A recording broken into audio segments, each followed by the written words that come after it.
Imagine, just for a second, imagine a stretch of water.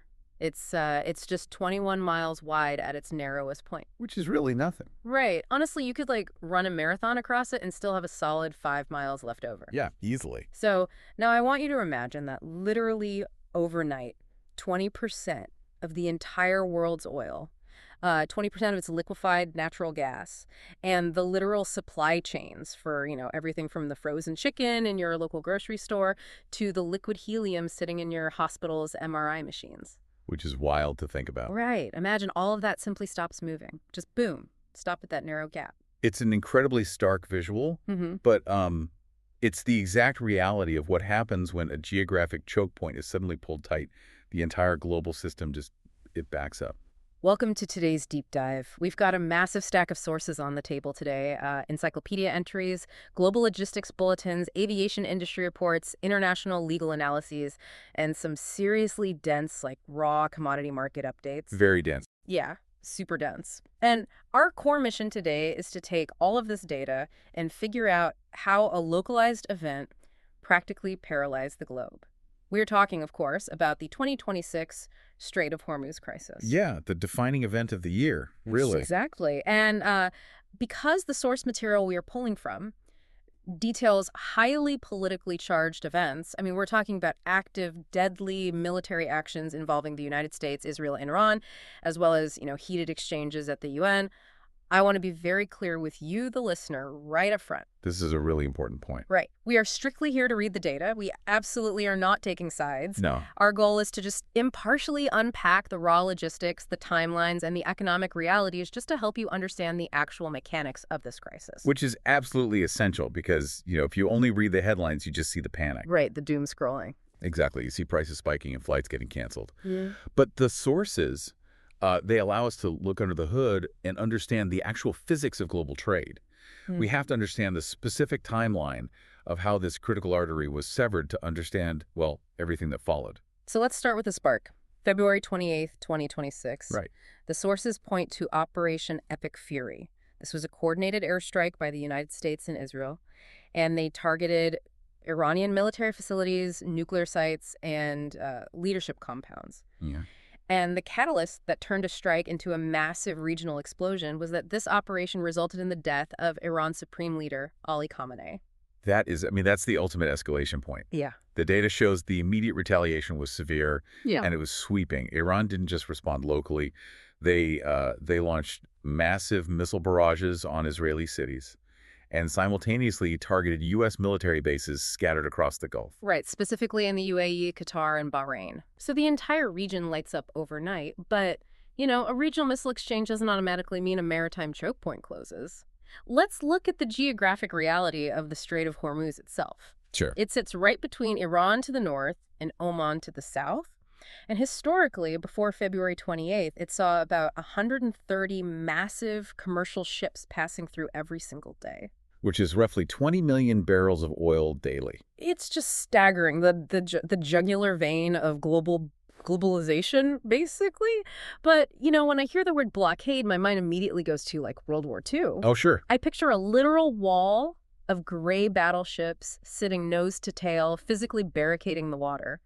But you don't actually close a 21-mile-wide body of water in 2026 with a literal wall of ships, do you? You don't because, well, you don't need to. What the military analyses in our stack show is that modern blockades don't require physical barriers. They require the credible asymmetric threat of destruction. Iran utilized a four-pronged closure strategy that is, frankly, terrifyingly effective, specifically because it targets the actual vulnerabilities of modern commercial shipping. Okay, 4 prongs. The first one has to be the obvious one, right? Direct physical attacks. Yes, the overt violence. They utilize swarms of aerial drones, anti-ship ballistic missiles, and fast attack boats. Right. And the thing to remember here is this isn't about sinking an entire fleet. It's about proving that you can hit a moving target. Wow. But the second prong is arguably much worse for a commercial ship's captain, and that's sea mines. A hidden threat. Exactly. And modern sea mines aren't just, those spiky iron balls from old movies that bob on the surface. Right, like in Finding Nemo. Exactly. Not like that at all. We're talking about acoustic and magnetic influence mines that rest quietly on the seafloor. Oh, wow. They listen for the specific acoustic signature of a massive oil tanker's propellers. Or they detect the magnetic anomaly of a steel hull passing overhead, and they detonate upwards. That is terrifying. But here's the real psychological weapon. You don't even have to lay the mines to close the strait. What do you mean? The mere credible rumor that you've dropped mines into a shipping lane is enough to completely halt traffic. Because what commercial captain is going to volunteer to be the one who finds out if the rumor is true? Nobody. I mean, the risk profile is absolutely absurd. Right, so we have missiles from above and invisible explosives from below. What's the third prong? GPS jamming and satellite spoofing. And this is critical to understand. Modern commercial vessels, these massive 300-meter-long container ships, they are essentially just massive floating computers. Okay. They rely entirely on satellite navigation. But wait, if you jam the GPS, the captain just gets a warning on a screen that says, like, signal lost, right? Can't they just look out the window or use radar? I mean, the strait is 21 miles wide. It's not a tiny canal. That's where the difference between jamming and spoofing becomes really vital. Okay, break that down. Jamming is a denial of service. It's just loud static. The ship's computer knows it's blind. Right. Spoofing, though, is insidious. Bad actors broadcast a fake GPS signal that is just slightly stronger than the real satellites up in space. Oh, no. Yeah. The ship's navigation computer quietly locks onto the fake signal without any alarms going off. It thinks everything is perfectly normal, but the fake signal slowly, literally degrees at a time, tells the autopilot it's off course.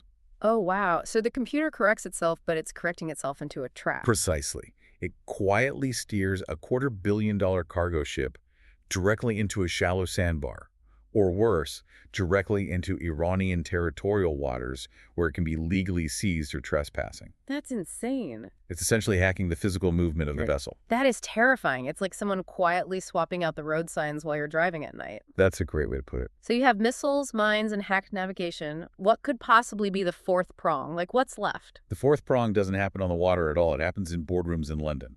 Really? Economic warfare via the insurance market. Because you literally can't put a ship in the water without insurance. You absolutely cannot. The global shipping industry is entirely dependent on these complex insurance structures.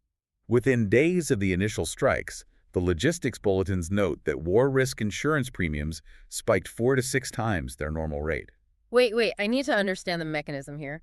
Isn't war the exact reason you buy war risk insurance in the first place? You'd think so, right? Yeah. How can an insurance company just massively jack up the rates or pull out the moment things actually get dangerous? Isn't that their whole job? You really have to look at how maritime insurance specifically works. A lot of it is handled by what are called protection and indemnity clubs, or P&I clubs. Okay. These aren't traditional corporate insurance companies like the one for your car. They are mutuals.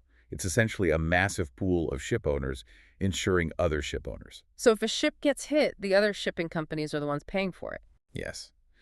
And if a very large crude carrier holding 2 million barrels of oil gets hit by a missile and causes a catastrophic environmental spill, the liability could run into the billions of dollars. Wow. If a P&I club has to pay that out, it could collapse the entire mutual syndicate. The risk isn't just to one company's profits, it's a systemic risk to all the ship owners in the pool. Right.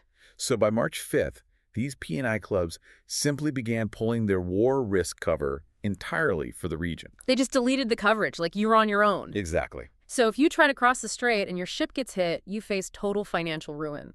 You pay out of pocket for the ship, the oil, the environmental cleanup, the lost lives. It just becomes mathematically impossible to justify the transit. They effectively priced commercial ships out of the water. Wow. It's a psychological and economic blockade, but it's enforced by bursts of extreme physical violence. And the violence was extremely real. I mean, we have to look at the timeline here because this wasn't just a theoretical threat on a whiteboard. No, not at all. On March 1st, literally the day after the initial strikes, the attacks began. The sources detail the Skylight, an oil tanker, being hit by a projectile north of Oman. Yeah. 2 Indian crew members were killed, and the rest of the crew had to evacuate the burning ship. And that exact same day, the MKD VYOM was struck by an unmanned drone boat, which rammed it and sparked a massive engine room explosion. And another sailor died. Right. And what the intelligence reports highlight here is the geographic spread of these attacks. The threat was not confined just to that 21-mile choke point. Iran really wanted to prove a point about reach. And they did. On March 4th, the oil tanker Sonangol Namiba was hit by a sea drone. But it wasn't in the Strait of Hormuz. It was anchored near a port in Kuwait. Right. That is over 500 miles away from the choke point. If you hit a ship 500 miles away, you send a very clear, very chilling message to the global shipping industry. There is no safe waiting area in the Persian Gulf. Wow. You cannot just drop anchor near Kuwait or Bahrain and assume you are out of range. The danger zone covers the entire body of water. So what does the U.S. do? Because looking at the logistics bulletins, the U.S. military did respond. By March 10th, the U.S. claimed to have destroyed 16 Iranian mine layers. Yeah, they were active. They are actively blowing up the threats. And they offer to escort commercial ships. Which, brings up a question that I think anyone looking at this would ask. Sure. If the U.S. Navy, literally the most powerful Navy on Earth, is out there clearing mines and they are offering to escort commercial ships, why are over 150 giant cargo ships just dropping anchor and refusing to move? That's a fair question. Why not just line up behind a U.S. destroyer and drive through? It sounds like the obvious solution, but the maritime analyses break down the mathematical impossibility of that idea. This is really about the sheer scale of naval resources required to counter an asymmetric threat. Let's do the math on that. Okay, to sustainably escort just 3 to 4 commercial ships a day through a highly active threat environment where you face drones from the air, missiles from the shore, fast boats on the surface and mines below, you need a massive security bubble. Right. The sources point out that you need 7 to 8 naval destroyers to provide continuous 360-degree air cover and anti-submarine screening for just those 3 to 4 cargo ships. 7 or 8 destroyers for a handful of cargo ships. Right. Now, remember the historical baseline we talked about? Okay. Before this started, 130 commercial ships passed through the strait every single day. Oh, wow. Okay.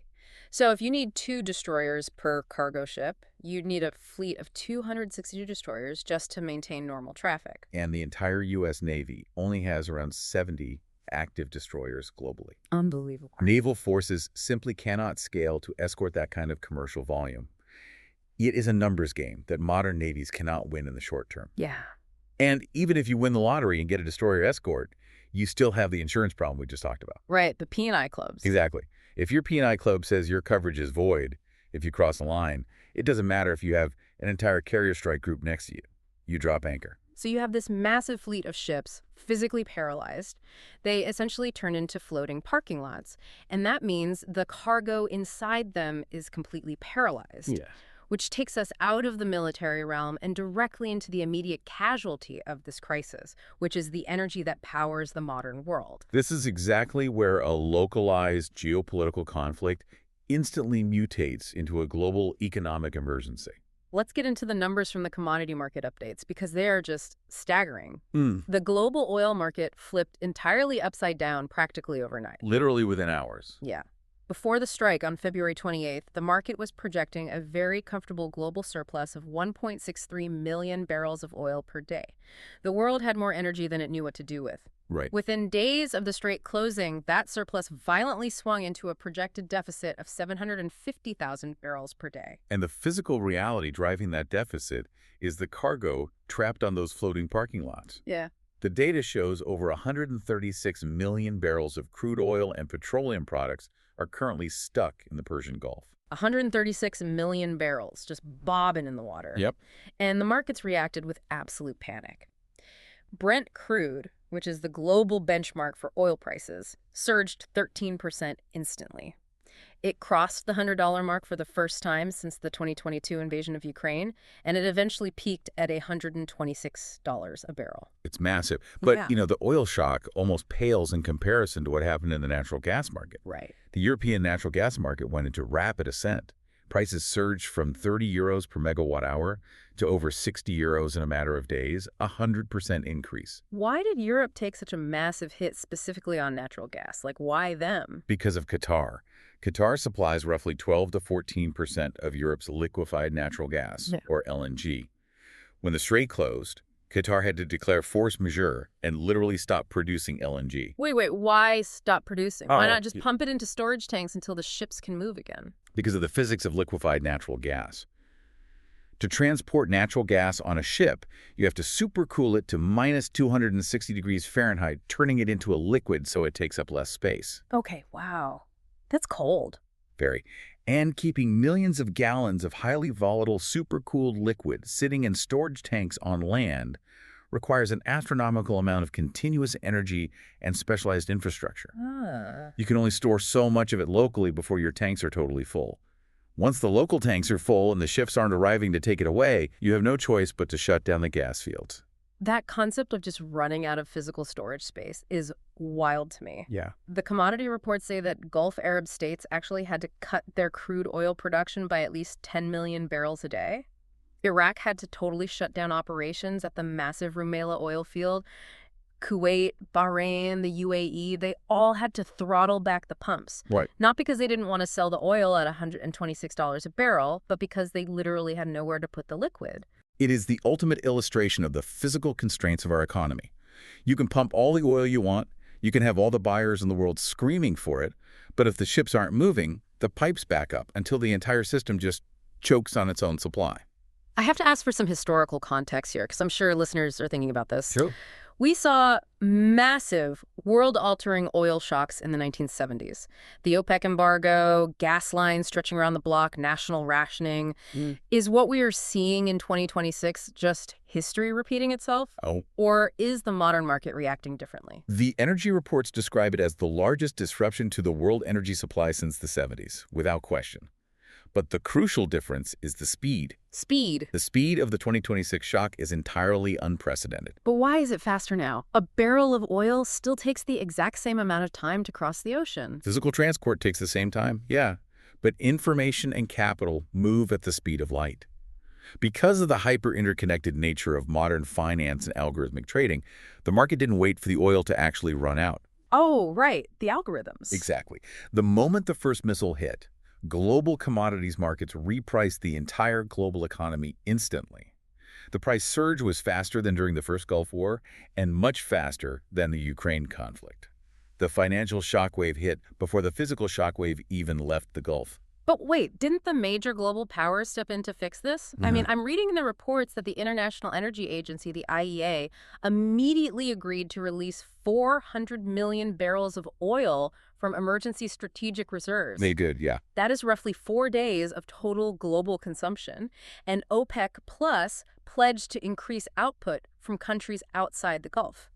If we have 136 million barrels trapped, but we just released 400 million barrels from reserves, shouldn't that completely fix the deficit? The math seems like it should work out perfectly. You've hit on one of the most fascinating technical details in the entire stack of sources. Yep. It's the OPEC Plus dilemma. Okay, let's hear it.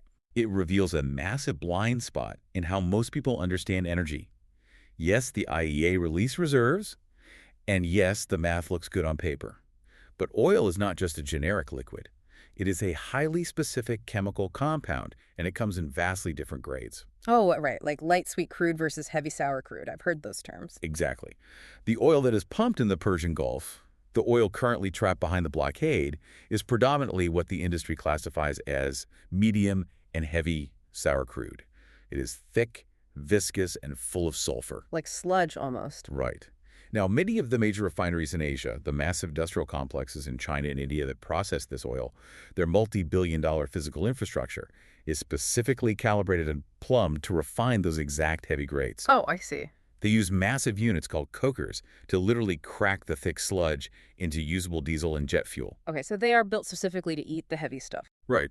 Now, look at the emergency reserves released by the U.S. and the IEA. Those reserves are overwhelmingly made up of light sweet crude. It's thin, easy to refine, burns very hot. I see exactly where this is going. If I have a heavy-duty diesel truck and I realize I'm out of diesel, flooding the market with premium unleaded gasoline doesn't help me. It's the perfect analogy. You cannot just swap millions of barrels of light crude into an Asian refinery designed for heavy crude. It would ruin the machines. Yes. If you run light crude through a system built for heavy crude, it burns too hot, it processes too fast, and it can literally damage the refinery's plumbing. Wow. So releasing the emergency reserves helps European and American refineries that can handle light sweet crude, but it completely fails to fix the specific Asian engines that are starving for heavy crude.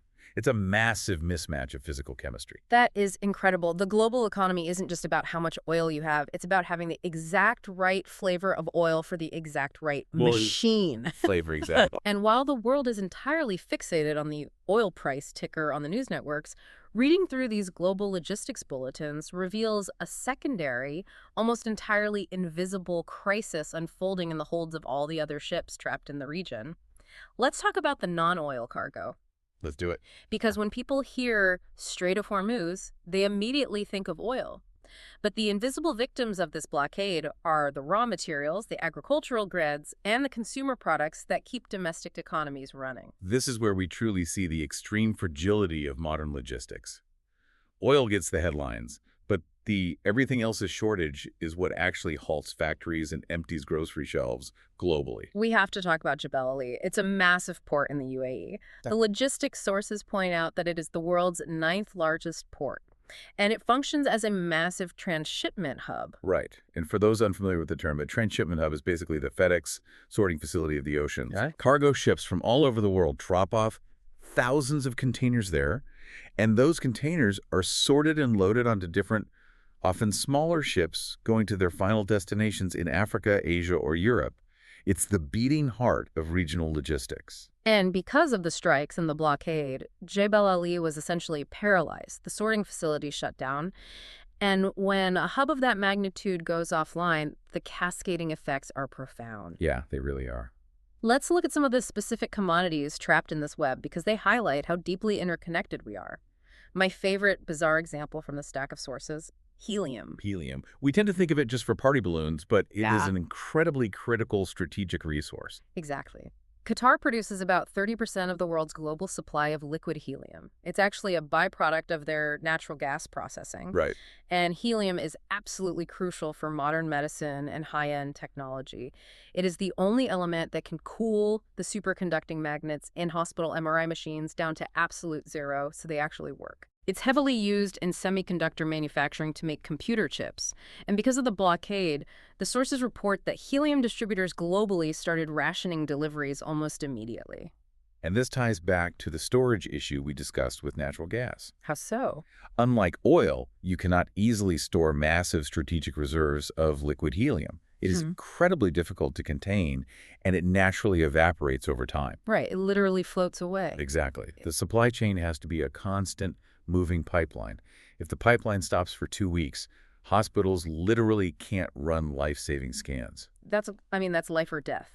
And from high-tech medicine, we go to basic survival, which is food.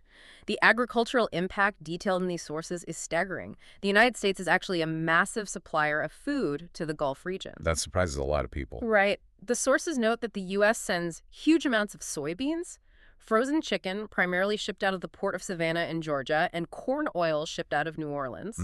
When the strait closed, the logistics reports counted 280 dry bulk ships. Those are the massive ships that carry loose grain and soybeans. 280 of them were just trapped inside the strait. The dual-sided nature of that disruption is fascinating if you think about it. In what way?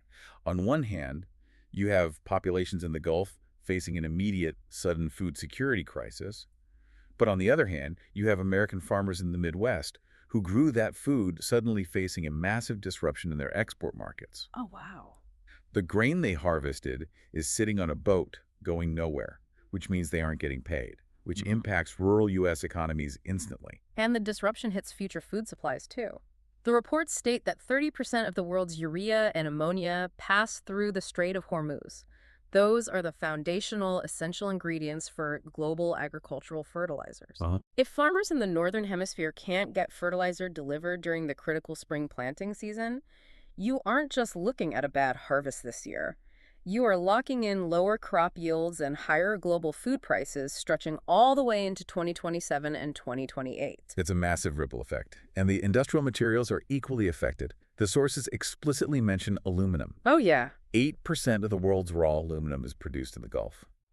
The smelting process to create aluminum requires massive, continuous amounts of incredibly cheap electricity, which Gulf nations have in abundance via their natural gas plants. Right. With that supply cutoff, global aluminum prices spiked violently, hitting the global auto industry, aerospace manufacturing, and packaging worldwide. So I look at all of this, the medical helium, the frozen chicken from Georgia, the fertilizer for the Midwest, the aluminum for cars.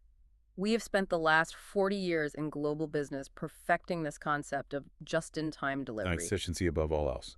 Exactly. The core idea that a factory doesn't keep a massive, expensive warehouse full of parts, the parts just arrive on a truck the exact morning they are needed on the assembly line.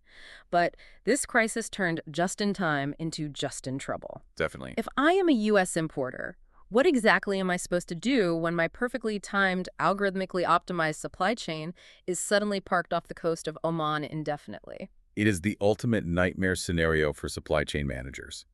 But the logistics bulletins we reviewed do outline the immediate tactical fixes that U.S. importers and global shippers were forced to implement to just survive the shock. Okay, let's look at the survival guide. What is the first thing a company does? The first thing they have to do is accept a massive financial hit.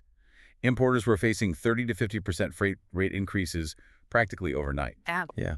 And to get around the physical blockade, major global carriers like Maersk and Hapag-Lloyd had to drastically diversify their routes.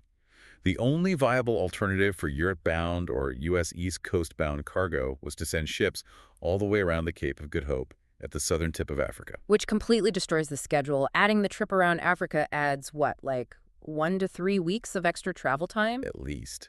Plus the massive cost of extra fuel to travel those thousands of extra miles. So the first fix is route diversification, but it comes at a punishing cost of time and money. Right. What's the second fix? The second fix is what completely kills the just-in-time model. Importers were immediately advised by logistics consultants to begin building massive buffer stocks. They had to transition from just-in-time to just-in-case. Wow, just in case. Yeah. Companies were suddenly forced to hoard 2 to 4 weeks of extra inventory just to absorb future geopolitical shocks. Which is incredibly expensive. You have to spend capital to buy the extra inventory, and then you have to lease massive warehouses to store it all. You're essentially paying to lock up your own cash. Exactly. It makes the entire global economy fundamentally less efficient and way more expensive. Right. The third tactical move they employed was entirely legal, and that's triggering force majeure clauses in their shipping contracts. The act of God clause? Right. Force majeure allows a company to break or renegotiate a contract due to unforeseeable, unavoidable external events.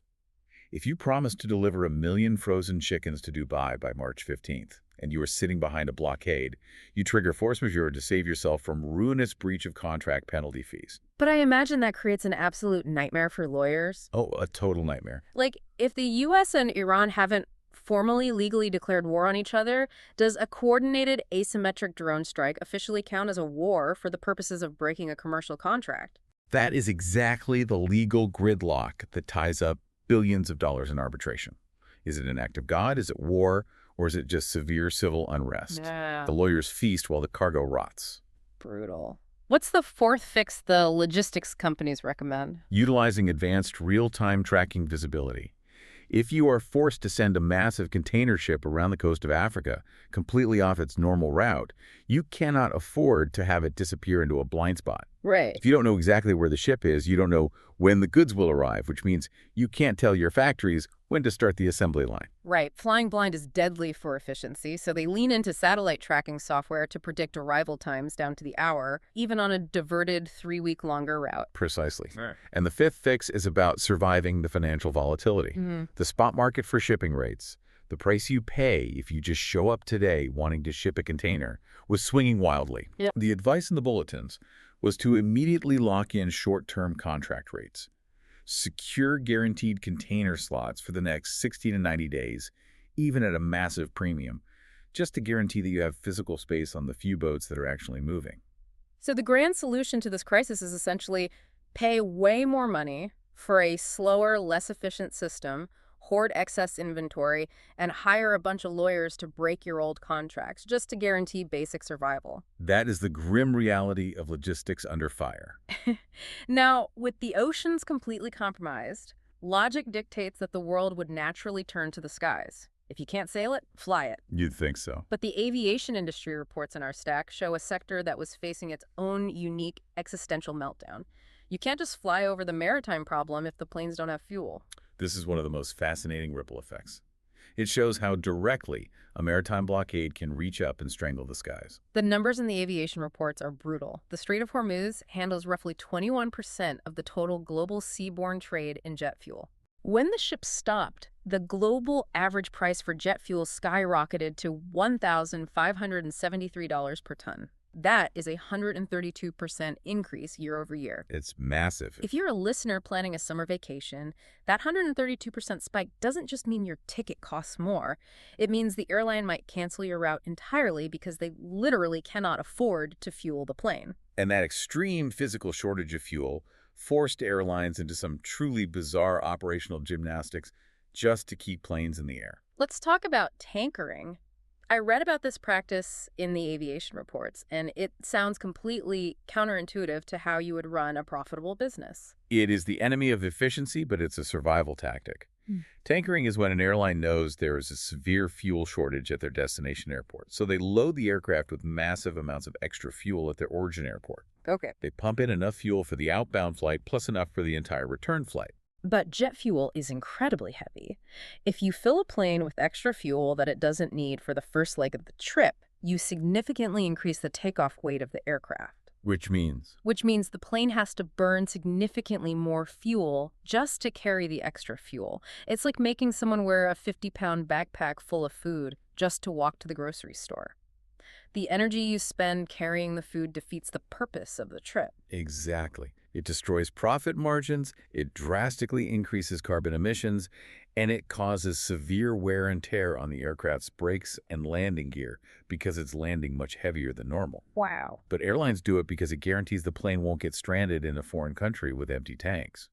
The reports note that major Asian airlines were heavily engaging in tankering, and carriers like Air India were even forced to make emergency, unscheduled refueling stops in places like Delhi just to make it back from destinations where fuel was completely rationed. And the rationing was severe. In Europe, the situation was explicitly described in the reports as systemic. Italy was hit incredibly hard. Major airports in Milan and Venice had to implement mandatory draconian fuel rationing. Yeah, it was wild. They limited short-haul flights to taking on a maximum of just 2,000 liters of jet fuel. And to put that 2,000 liters in perspective, that provides less than 60 minutes of total airtime for a standard mid-range commercial jet like a Boeing 737 or an Airbus A320.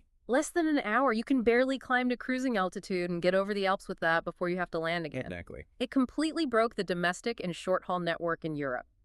Ryanair, the biggest budget carrier in Europe, had to outright cancel 1,000 flights in a single month because they simply couldn't gas up the plane. And if you wanted to fly cargo instead of passengers. Right. The spot rates for air freight from South Asia to Europe jumped 105%. It was a near-total collapse of standard operating procedures across the entire aviation sector, which leads to a very interesting paradox highlighted in the environmental aviation reports we reviewed. Okay, let me guess the paradox. Pre-crisis, the aviation industry was spending millions on PR, heavily promoting SAF sustainable aviation fuel, and making grand promises about transitioning to zero-emission flights in the coming decades. Right. If you have a massive, crippling fossil fuel crisis that proves how vulnerable you are to oil shocks, doesn't that logically accelerate the transition to green aviation?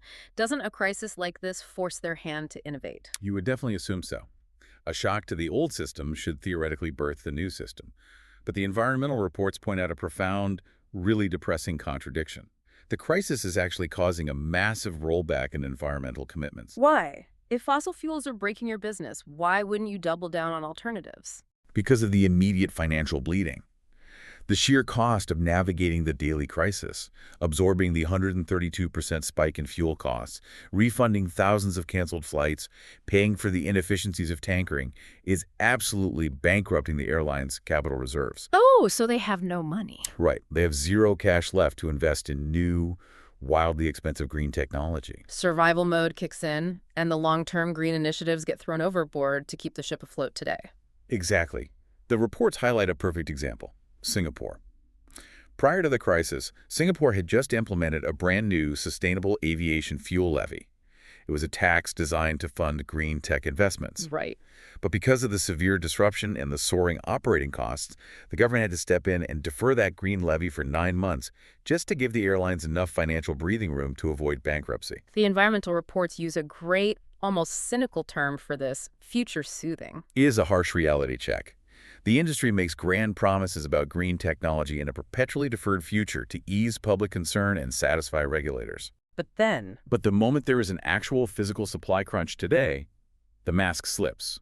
And it proves that the entire aviation industry is still 100% tethered to cheap, abundant fossil fuels. They cannot innovate their way out of a blockade. Future soothing. I really like that term. It perfectly captures the illusion. So we've mapped out the physical blockade, we tracked the massive energy panic, we watched the supply chains melt down, and we see airlines rationing fuel like it's the 1940s. Yeah, quite the picture. With all this physical and economic damage laid bare, we have to shift gears and look at how the global community tried to untangle this mess. Because while the military was active on the water, the diplomats and international lawyers were working overtime. This is where we get into the geopolitics and international law. Because the blockade itself wasn't a blind, indiscriminate wall.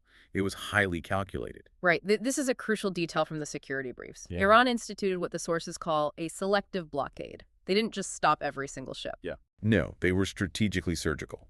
While Western-owned and U.S.-flagged ships were aggressively targeted and threatened, Iran publicly announced they would allow ships from China, Russia, India, and Pakistan to pass through the strait unharmed. Wow. They later added the Philippines to that safe list. Which is a brilliant, entirely Machiavellian geopolitical wedge. You cause an economic crisis in Europe and the U.S., while simultaneously ensuring your allies, or at least the nations you don't want to anger, like China and Russia, get their oil safely. You divide the global response. Exactly. And you can see that division in how the diplomatic tug-of-war played out. The political sources highlight that U.S. President Donald Trump issued a series of blunt 48-hour ultimatums threatening to obliterate Iranian power plants and critical energy infrastructure if the strait wasn't reopened to all traffic immediately. While those unilateral threats were being made, there was a simultaneous attempt to handle the crisis legally and diplomatically at the United Nations. Bahrain sponsored a UN Security Council resolution that called on all member states to ensure the safety of commercial shipping in the Strait of Hormuz. It sounds like a fairly standard, let's protect global trade resolution. Did it pass? It failed. It was vetoed by Russia and China. Let me guess why. Because Russia and China ships were already getting through the selective blockade perfectly fine, so why would they vote to help the U.S.? That is the subtext, certainly. But legally, they argued the resolution was biased and that the framework could be used by the U.S. and its allies as a UN-sanctioned justification for further military escalation in the region. Ah, I see. They vetoed it, despite Bahrain specifically watering down the language regarding the authorization of the use of force.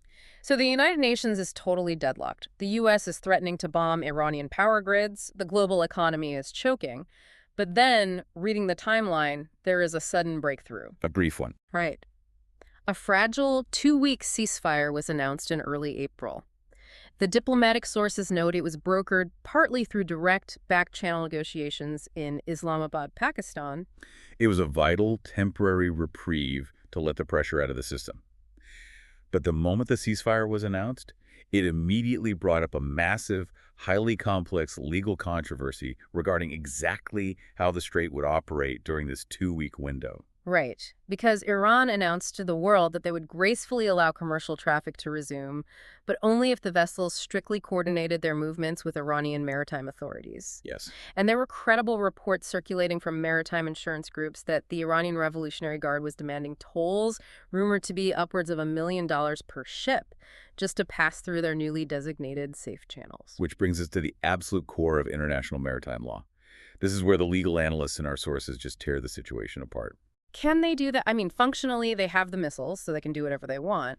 But legaler, according to the systems that govern the globe, can Iran set up a literal toll booth in the Strait of Hormuz? Or is that just state-sponsored extortion at sea? To understand the legal reality, we have to look closely at UNCLS, the United Nations Convention on the Law of the Sea, and the regulations set by the International Maritime Organization, the EIMO. Legally speaking, the consensus among the analysts is that it is unambiguously extortion. Walk us through the legal argument. Why is it illegal? First, there is the bizarre geographic reality of the shipping lanes themselves. The internationally recognized lanes that massive cargo ships must use, known as the Traffic Separation Scheme, or TSS, do not actually sit in international waters. Okay. But they also do not sit in Iranian territorial waters. Because of how narrow the strait is and where the deep water channels lie, the recognized TSS lanes lie entirely within the territorial waters of Oman. Wait, really? So all these ships aren't even sailing through Iranian water. They're sailing through Omani water. Yes. This is based on a long-standing 1974 maritime boundary agreement between Iran and Oman. So Iran asserting total control and demanding tolls over specific lanes that technically belong to their neighbor is already deeply, fundamentally, legally problematic. Okay, so they are putting a toll booth on someone else's highway. But what if Oman said it was okay? Even if they did, there is a higher law at play. Under UNCLS, all commercial ships enjoy the absolute right of what is called transit passage through straits used for international navigation. Transit passage, meaning you cannot be stopped, delayed, or boarded. Exactly. The International Convention explicitly states that this right of transit passage shall not be impeded. A coastal state cannot legally levy charges or tolls upon foreign ships solely for the act of their passage through a strait. Ah, I see. You can only charge fees for specific requested services rendered. For example, if a ship asks for a local pilot to help navigate a tricky harbor, or if a state performs a rescue operation. Setting up a toll booth purely for access, or blocking ships based entirely on the flag they fly, like banning U.S. or Israeli ships while weaving Chinese ships through, is a direct, unambiguous violation of the international maritime law regarding transit passage. So on paper, in the halls of the UN, it is highly illegal. But out on the water, if a Revolutionary Guard fast boat has an anti-ship missile pointed directly at your bridge, the legal argument in a textbook doesn't exactly act as a physical shield. And that is the harsh, ultimate reality of global logistics. International law only works when sovereign nations mutually agree to enforce it and respect it. Yeah. When raw asymmetric military force is applied directly to a vital choke point, the law of the sea is effectively suspended by the law of leverage. The law of leverage. If you hold the keys to the oil, you make the rules. Which really brings us to the end of our deep dive today. Let's take a step back and briefly recap the incredible, terrifying fragility that this singular event exposed. It really is a masterclass in interconnected vulnerability. We started with a single, highly targeted geopolitical strike operation, Epic Fury. That resulted in the death of a leader. That single event triggered a localized military retaliation, which morphed almost instantly into a maritime blockade enforced by swarming drones, sea mines, and satellite spoofing. Which is crazy to think about. Right. And that localized blockade in the Middle East instantly flipped the entire global oil market upside down, spiking Brent crude to $126 and stranding 136 million barrels of oil. Yeah.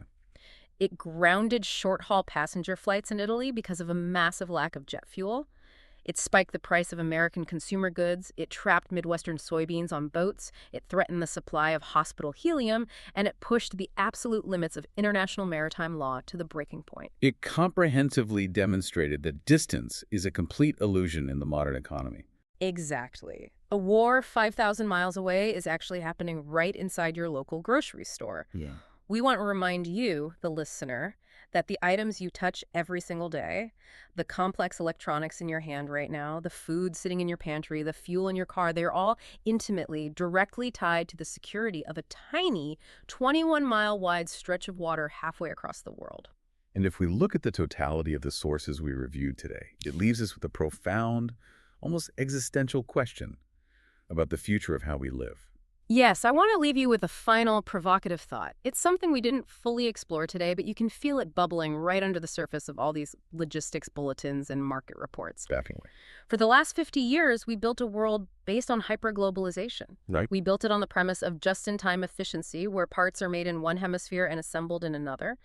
We built it on the fundamental assumption that the oceans would always be safe, free, and open for business. Right. But if a localized 2-week conflict can fundamentally break the global supply chain, bankrupt shipping routes, trap millions of barrels of energy, and force airlines to ration fuel like it's wartime, well, perhaps this crisis marks the definitive, undeniable end of that era of hyperglobalization. It suggests a massive paradigm shift in how nations view security versus efficiency. Are we entering a new era? An era where nations and massive global corporations look at what happened in the Strait of Hormuz and decide to abandon the cheap efficiency of global trade entirely. It's possible. Will they instead focus on building wildly expensive, isolated regional fortresses, choosing to produce their own energy, their own food, their own computer chips locally at a massive premium just to ensure they can survive the next time a 21-mile strait is closed? That's a huge question. Yeah. The era of cheap everything might be over, replaced by the era of secure everything. It's something to think about the next time you look at a map or the next time you buy a piece of fruit in the middle of winter. Thank you for joining us on this deep dive. Keep questioning the systems that run our world. We'll see you next time.